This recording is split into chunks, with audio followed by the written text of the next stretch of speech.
Traffic, crime branch, law and order ఇలా Visakha police శాఖలోని అన్ని విభాగాలు ఒకేసారి వైఫల్యం చాటుకోవడం తీవ్ర దుమారం రేపుతుంది. సాక్షాత్తు డీజీపీ విశాఖ పర్యటన రోజు అంతకు ముందు జరిగిన ఘటనలో పోలీసుల నిర్లక్ష్యాన్ని చాటి చెప్పాయని ఆందోళన వ్యక్తమవుతుంది.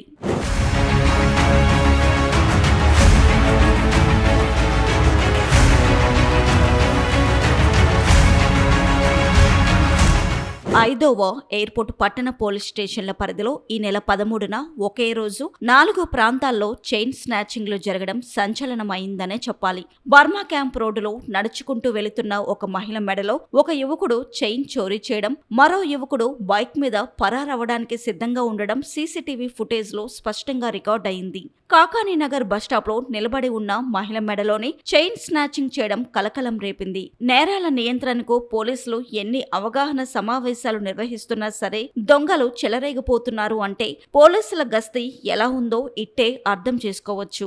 ఇది అంతర్రాష్ట్ర దొంగల ముఠా పనేనని భావిస్తున్నారు. పట్టపగలే నగరంలో కేవలం గంటల వ్యవధిలో 4 స్నాచింగ్లు జరగడం క్రైమ్ పోలీసులకు సవాలనే చెప్పాలి. కురుపం మార్కెట్లో గల ఒక దుకాణంలో జరిగిన చోరీని క్రైమ్ పోలీసులు ఛేదించడం అభినందించాల్సిందే.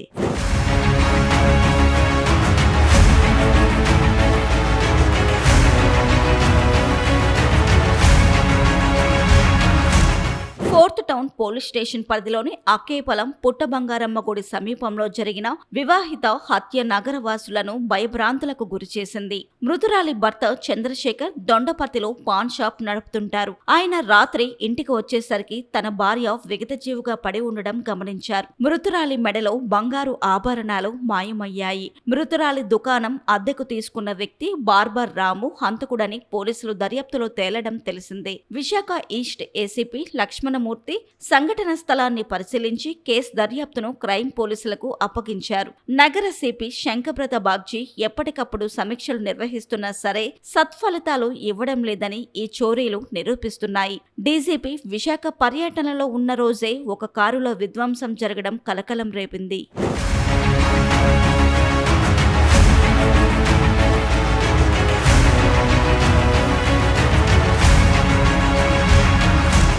విశాఖలోని అగ్నంపుడిలో జరిగిన రోడ్డు ప్రమాదం 2 కుటుంబాల్లో తీవ్ర శోకాన్ని నింపింది. వరుడు నర్సింగరావు, వధువు రాజేశ్వరి కుటుంబ సభ్యులతో కలిసి వాడచీపురుపల్లి నుంచి కారులో వస్తుండగా అగ్నంపూడికి చేరుకునే సమయంలో వేగంగా వెళ్తున్న కారు ఒక్కసారిగా అదుపు తప్పి రోడ్డు పక్కన ఉన్న విద్యుత్ స్తంభాన్ని బలంగా ఢీకొట్టింది. ఈ ప్రమాదంలో నవవధువు రాజేశ్వరి తీవ్ర గాయాలతో అక్కడికక్కడే మృతి చెందడం తెలిసిందే.